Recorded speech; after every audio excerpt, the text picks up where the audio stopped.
Hi, Sally. Hi, Tessa. Nice to see Good to you. see you too. Thank you for joining me for this Triangle TV conversation. Yeah, really looking forward to talking to you about our experience in networks. I'm Teesa Bahana, I guess I should introduce myself. And I'm from 32 Degrees East in Uganda. Um, and then our organization is part of both Triangle and then Arts Collaboratory. And so we are part of the same two networks. And so we thought that this would be a nice opportunity to talk about our experience in Arts Collaboratory to an audience that's more familiar with Triangle, to just share some of the learning, some of the challenges with that. So yes, as I said, I'm Tessa. Sally, would you like to introduce yourself? Okay, I'm Sally Mizrachi. I'm from Lugar, Dudas, a space that was opened in 2005. And thank you for inviting me, Tessa, to share our experience in Arts Collaboratory, because I think that this is a great opportunity to let other people know what we are doing during all these years. And I think um, that is a way of tooling that we always are thinking on that. So it's a great opportunity to give to others our knowledge, our experience, and maybe they can take whatever they can see important for them and for the network, no? Because we Mm-hmm. are together in the same network, Triangle Mm-hmm. and Arts Collaboratory. Exactly. Great. Great. Thank you, Sally. And maybe I guess I'll just say that Arts Collaboratory is a network of 25 arts and culture organizations, predominantly in the global south. So variety of different countries that are represented.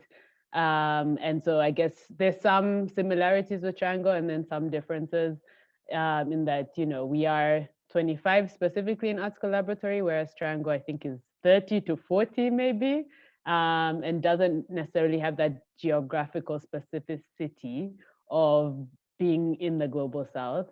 And then there are also a few things that are maybe a bit different around Arts Collaboratory. But maybe to start, could you share a little bit about how you first got involved with Arts Collaboratory? Okay.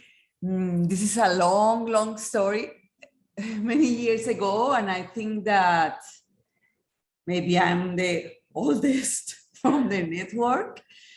It was, as I told you, it was in 2005 that Lugar was open, and at the beginning, I was involved since its creation, but I have no experience, and all the things that I know, it was constructed in on the way. So at the beginning, we applied for a grant to at that moment to HIVOS, and we got it was in 2006, and we got this grant, and it was for the documentation center, that it was a very important part of our space. So we got this, and then it was very important for us because it was for equipment and for structure, and also to hire one person for the organization, because at the beginning it was just Oscar and I, and one person in administration. And it was an opportunity to have someone in the documentation center to start to develop the the, the project to get the system to catalogize the material. And then in 2007, we received an invitation to go to Amsterdam because to Amsterdam to the launch of the platform of Arts Collaboratory. It was in 2007, and it was like 6 organizations, and I think there were, all of them are part, I think, are part of Triangle 2. Okay. I think it's Great More, Ade from Ruan Grupa, Lugar Dudas. One was from Nicaragua that I think now it doesn't exist anymore. And it was like 6 organizations in 2007. Could you maybe just before you keep going, just say why it was the Netherlands, like why he was, yeah. At this moment, I said that we were applied to HIVOS, but at this moment, it was 3 organizations from Holland that it were Mondrian, Dune, and HIVOS, that they planning to support projects in the global south, as you say, to give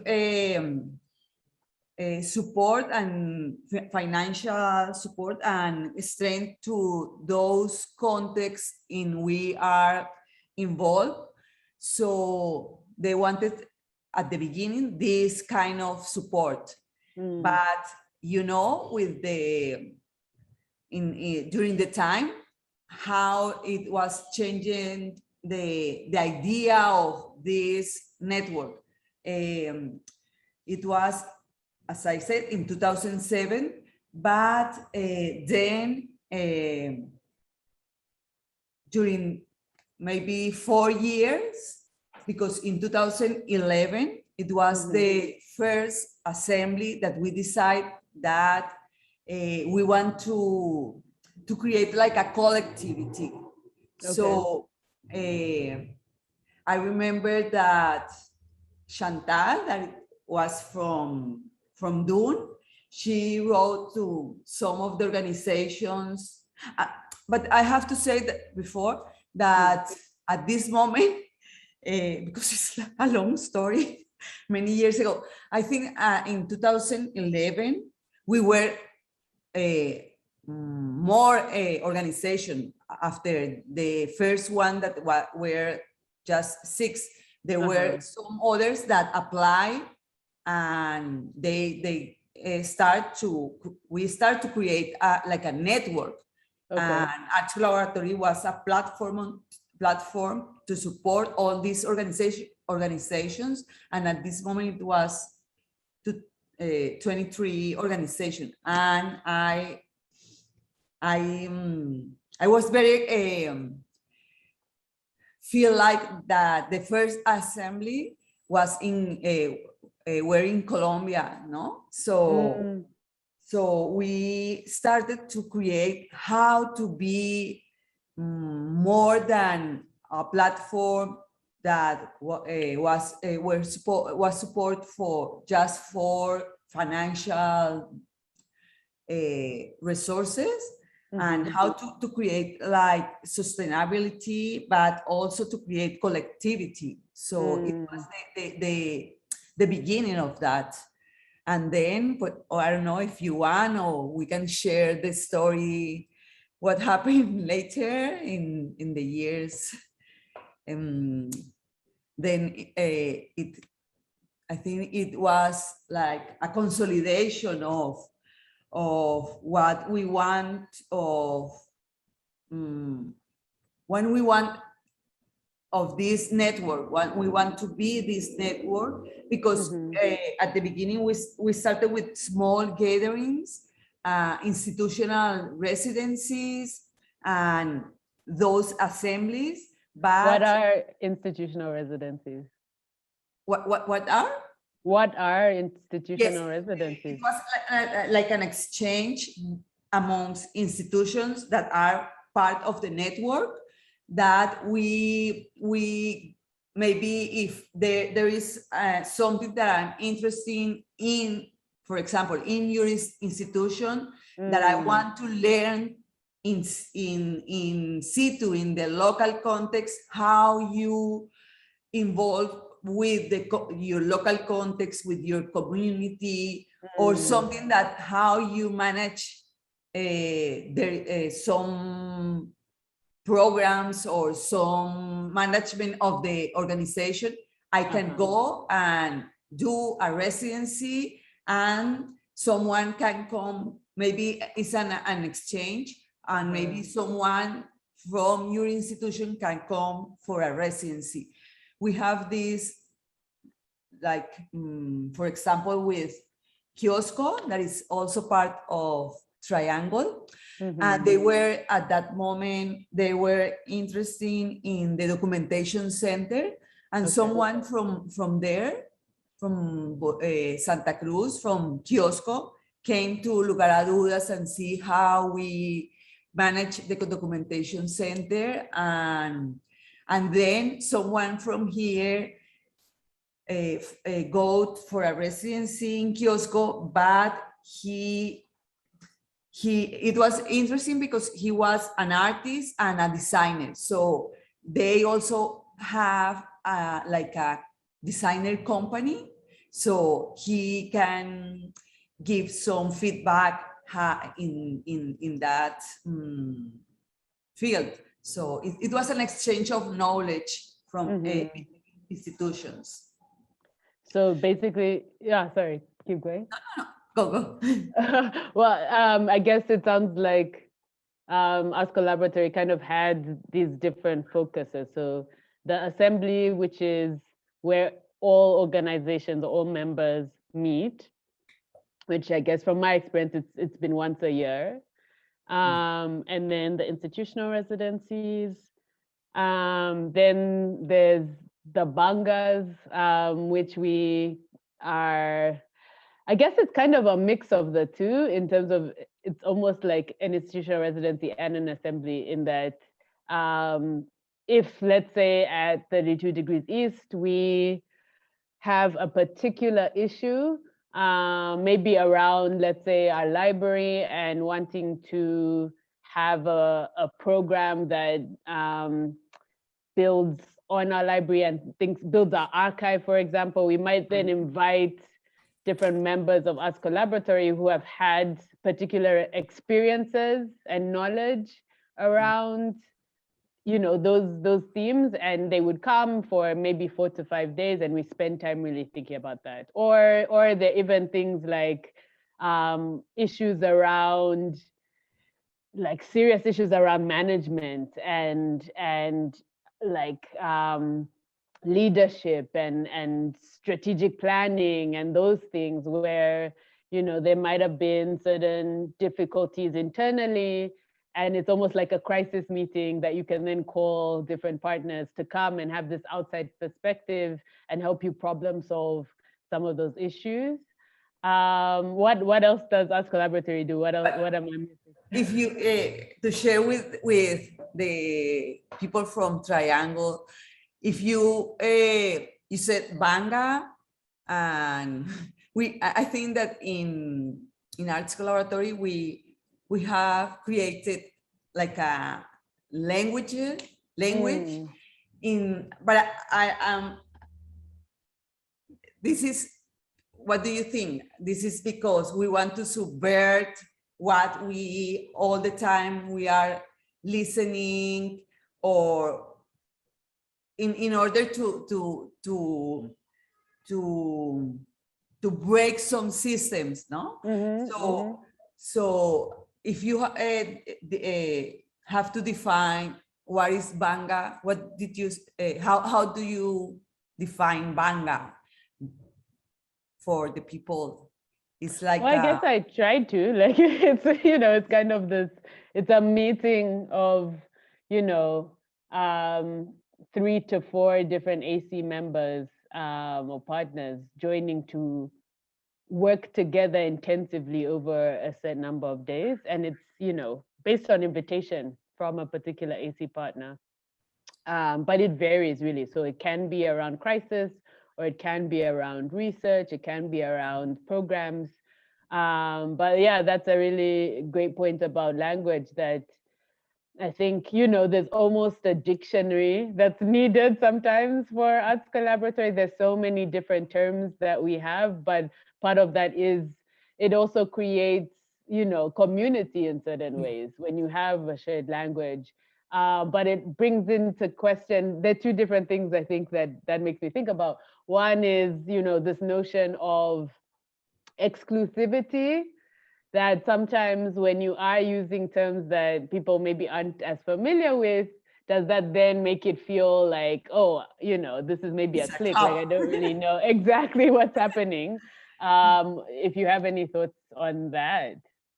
Yeah, but it's also nice because it reflects the diversity of the network, because I remember when someone, I don't know if it was Patrick, if it were Patrick that proposed this name, because he said that Banga is No, Banga was Moses. Moses? Yeah. He said that Uganda it was word. Yes, Moses. He said it was like a nomad knowledge. It's around space and time, sort of. Yes. Yeah.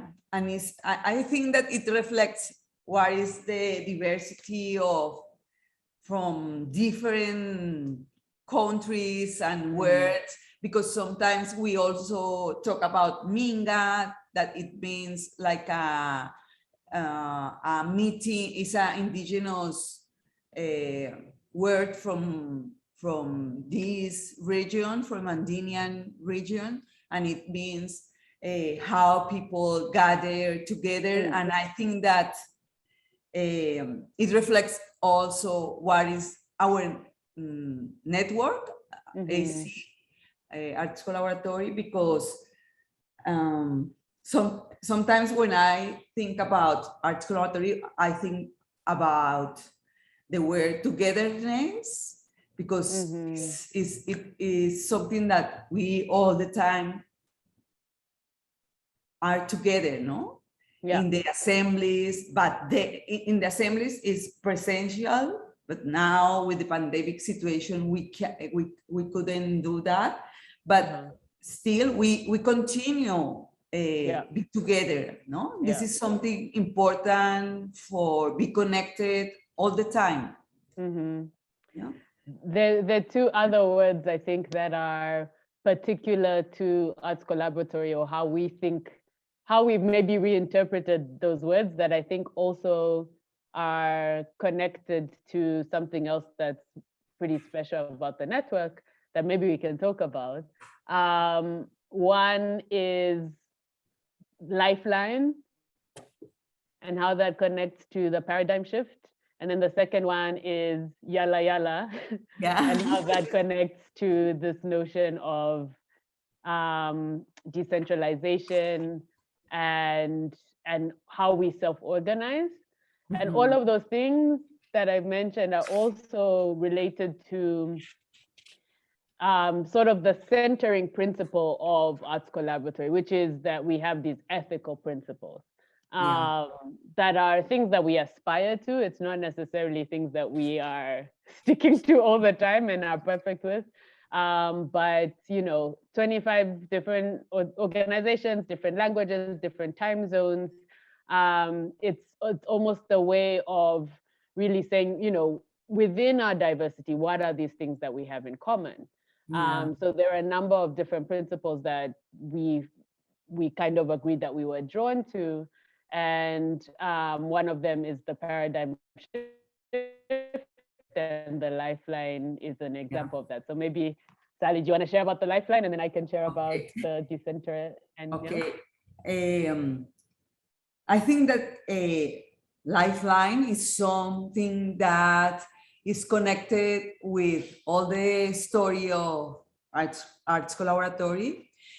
And I remember when we were in Senegal, that this is like the beginning of something that is connected also with paradigm shift, because we were thinking that the relationship with the funds, and at this moment we said that we don't want this asymmetric relationship, that because we were thinking all the time with we are involved in this capitalist system where you have to compete with others, you have to report to the fund what you were doing,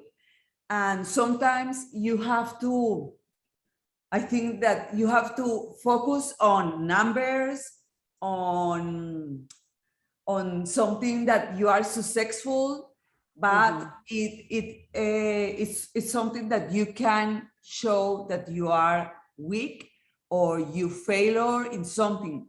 So I think that at that moment, what we say, we don't want this relationship of giving a report. It was a breaking point also. And it was like a paradigm shift, that how we are going to relate to the fund, because we are used to all the time to give a report. So we create this lifeline that is it's the plan of the organization. How do you see as organization in maybe in a period, yeah? So you can show your desires, your struggles, your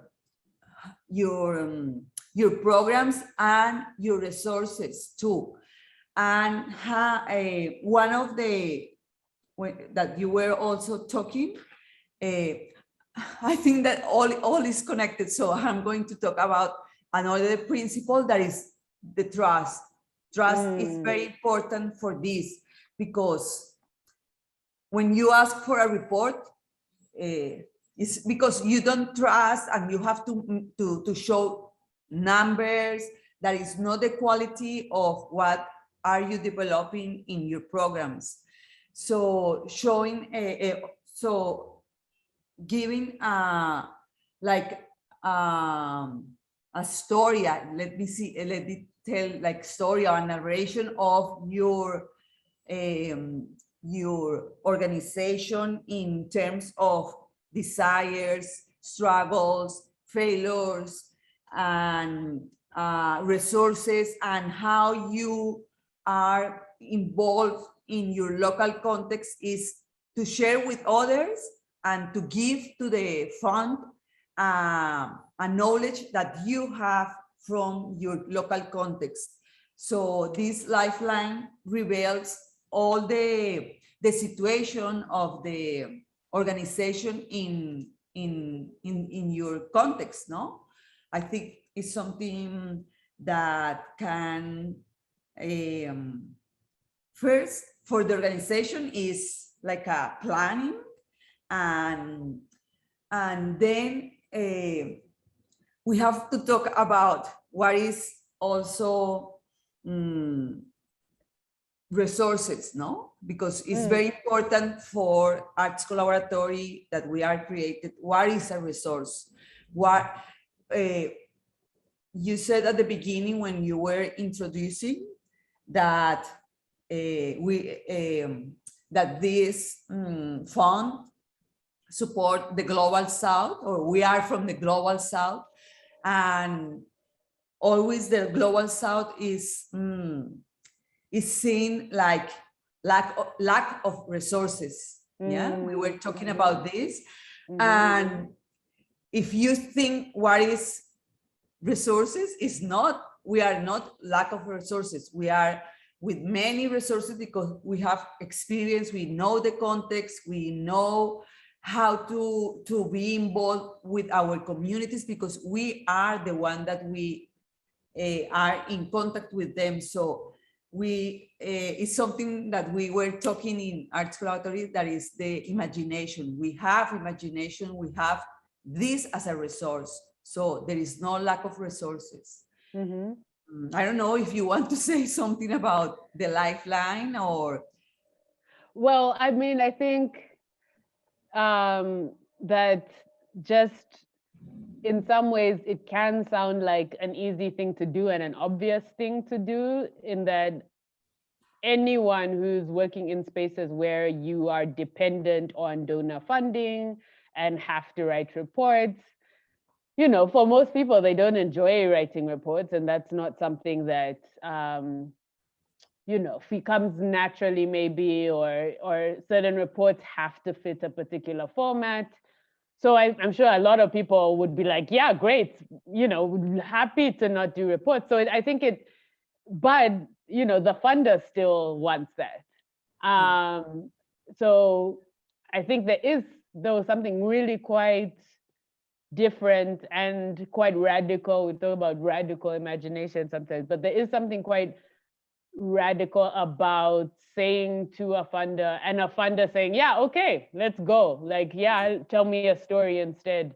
And that is happening in some places, but not in a lot of other places. And I think that question of trust is very important to bring up, because often the dynamic is that, you know, oh, you want this funding, so of course you're going to do everything you need to get it. But it's also like, for the funder, why are you funding as well? You want something out of this relationship too. So, you know, why don't you actually show that and are clear about what it is that you're looking for? Because it's a two-way relationship.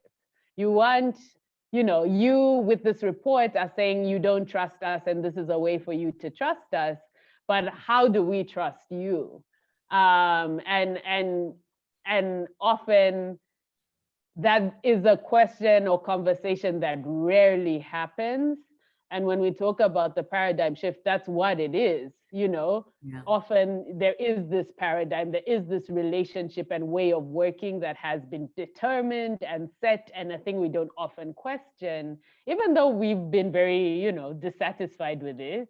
But it's also about saying, yeah, why is that and how can we change it?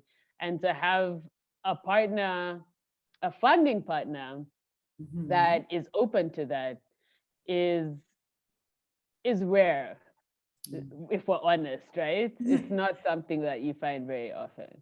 No, I think that, I don't know if I if I know some other fund like this that can work like this.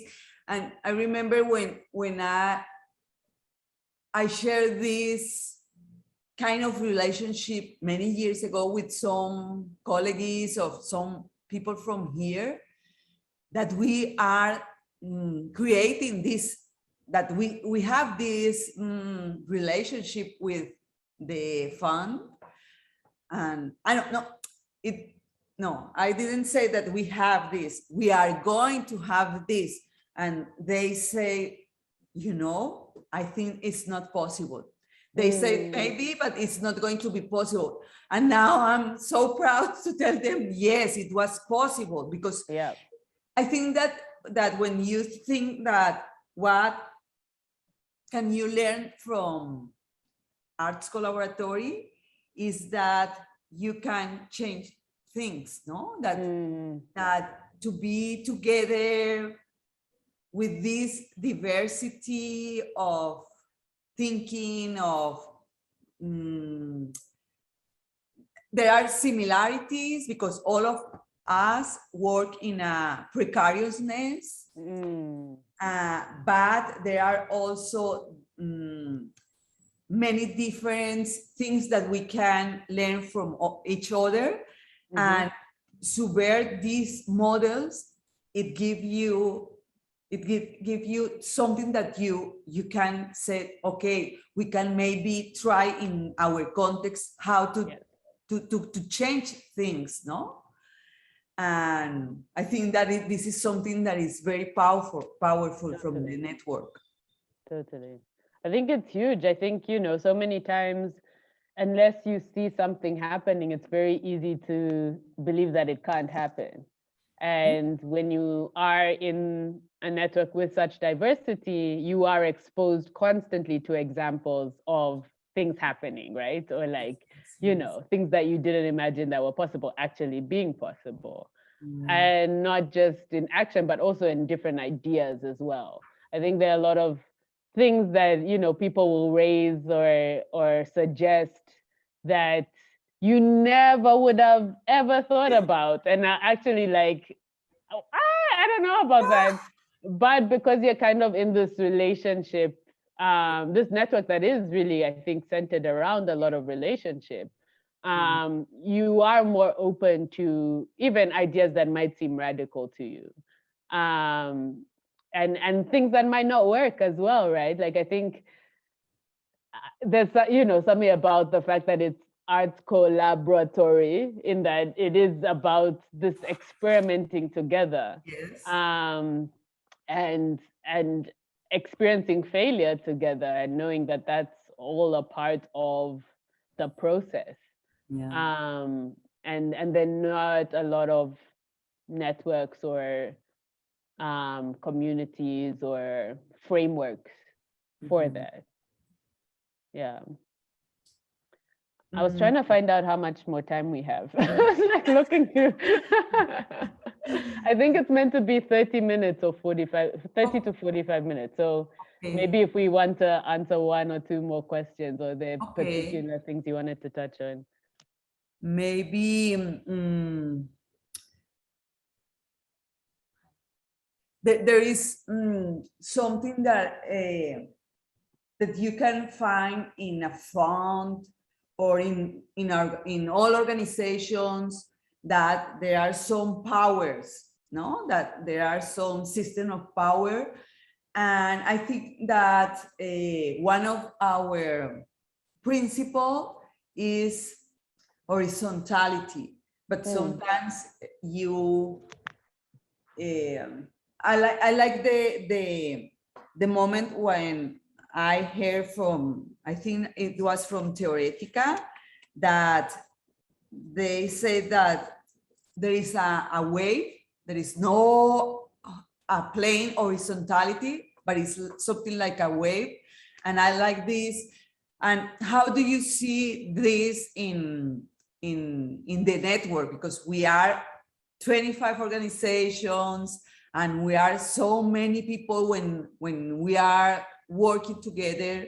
And how do you see if there is some kind of horizontality that we have in Yeah, I think that's a really good question, because so many times we can also focus on all the good things and the fun things and all these things that are really exciting, but horizontality is very difficult in terms of the day-to-day running of things. And yeah, I mean, the YALA Yellow thing I mentioned before is actually a term that we came up with from, I guess, from Arabic, that YALA is like, come on, let's go, like move, And so we have a group of people that help to coordinate the network and help keep things moving. And this group has only been around, I guess, for a year, 2 years now. 3 years. 2018, I think, is when they first started. But before that, we didn't have that. And we would run into a lot of different issues, because what tends to happen is you have these waves where there'll be times where some people are very involved and replying to emails and moving things along, organizing things, and then they go quiet. And you don't hear from them at all, but they were leading on different things. So then those projects also go quiet. And then people get frustrated and resentful, but then they don't know how to communicate that, right? Because there's also no centralized authority. And that's what we're so used to. we're all in the habit of saying, okay, when there's a problem, I know I can go to this person and this person will resolve it or will bring us together to resolve it. And so sometimes when there isn't that system, how do you then work out how to deal with that? So I think that's been a constant thing that we have as a network been dealing with, been a lot of trial and error, a lot of experimentation. I mean, even with the coordinators right now, we've been able to pay them, and because they, their labor should be accounted or considered, and they do amazing work, but we're not always going to have a specific amount of funding. And so again, what does that mean also for the future of the network? So I think that speaks to some of the waves. But I think, the more we work together as well, the more we get to know our different patterns of working, and that even with decentralizing or with horizontality, there are moments where there'll still be people leading, right? Like it doesn't mean that no one's leading at all. It's like different levels of leadership at Yes. different times. Yes. But I think that these different moments are the wavy, no? And it depends of your capacity, your ability, if you are more your skills, if you are more expressive, you can do this or that. But I think that there is something that is nice also, that we respect the silence also, no? And it's something that I learned from Arts Collaboratory too, because when we used to have because now we are in a suspension at Lugar Dudas, but when we used to have the meetings every Monday,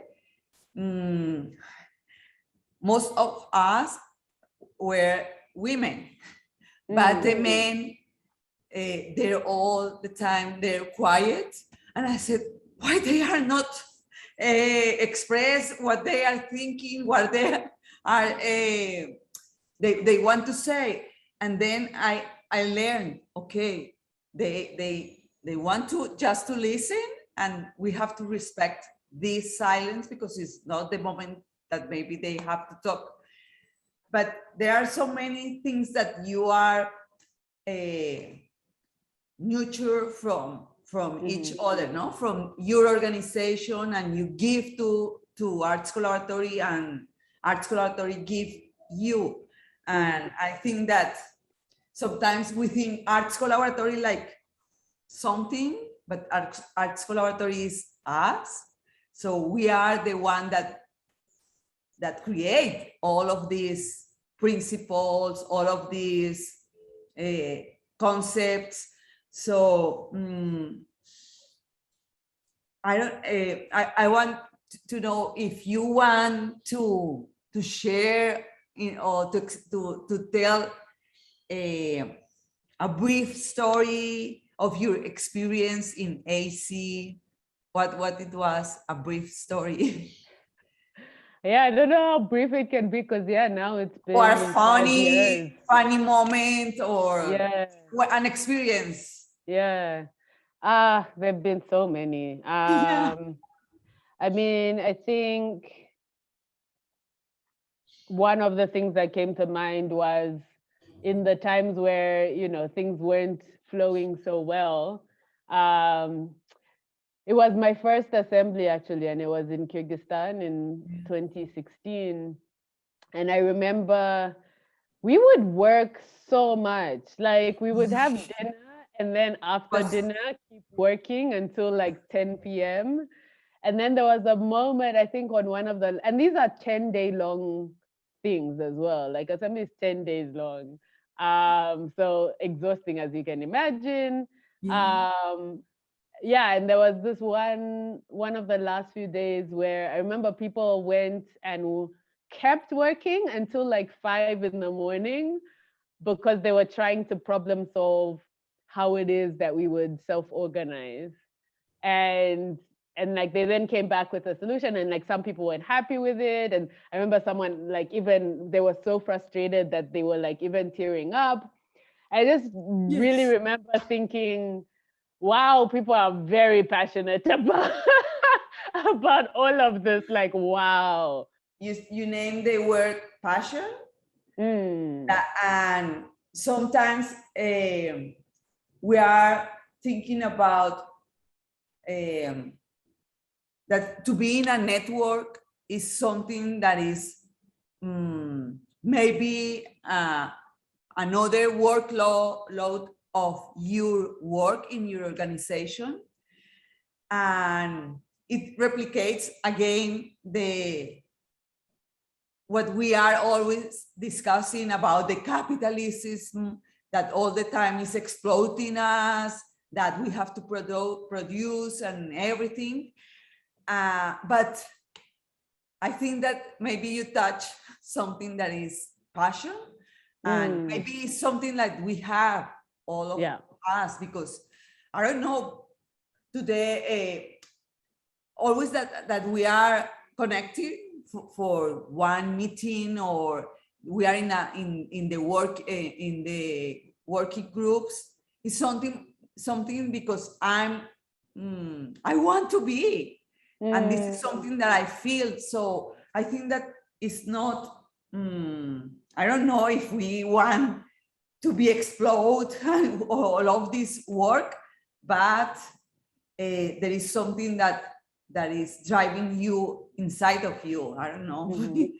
Because why all this, we have, like I said, this network is from 2007 and now it's 2021. That is almost 14 years working and being together, no? This is something amazing. It is amazing. Yeah. Yes. And I think it's also because, we feel how important it is as well. That, not just for Arts Collaboratory, I think for so many of the things that are discussed as a network are discussed on a wider global level as well, in face of so many crises, right? So I think, a lot of that passion and desire to keep working is because it feels very connected to everything that we are facing on a day-to-day level in our local context, and then also on a global level. And so many times you might just be working locally and might not feel as connected or alone. And I think there is something really special about working with others who are who want to see the same things in the world.